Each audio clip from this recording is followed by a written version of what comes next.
ভাই কি করতেছেন? ভাই উপহার দিচ্ছি, ঈদের উপহার। আচ্ছা কাজে লাগবে ইনশাআল্লাহ, ঈদের উপহার। এগুলা কিন্তু আবার অনেকে অনেক মন্তব্য করে, অনেক অনেক কিছু ভাবে। ভাই আমাদের বাংলাদেশের নিয়মটাই উল্টা।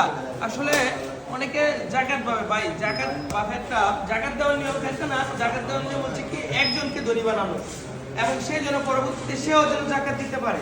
আমি জাকাত দিচ্ছি না, জাকাত দিব, জাকাত দিলে সেটা তাকে গোপনে দিয়ে দিবে এবং সে যেন ধনী হয়ে আরো অন্য কাউরে জাকাত দিতে পারে, একজনকে দুইজনকে।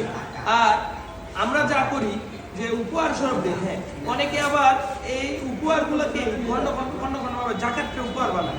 ভাই জাকাত আর উপহার এক না ভাই। যারা উপহার বানায়, উপহার বানাতে তাদের মন মানসিকতা হচ্ছে শুধু দেখানো, লোক দেখানো। জাকাতকে উপহার বানানো, ভাই আমার এটা জাকাত না, এটা উপহার।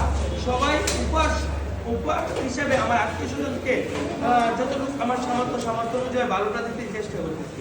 সবাই ভালো থাকবেন, সুস্থ থাকবেন। আত্মীয় স্বজন ব্যতীত কাস্টমার বা ভাই বেদারের যাদের যতটুকু প্রয়োজন ইনশাল্লাহ চেষ্টা আছে তাদেরকে ততটুকু দেওয়ার জন্য।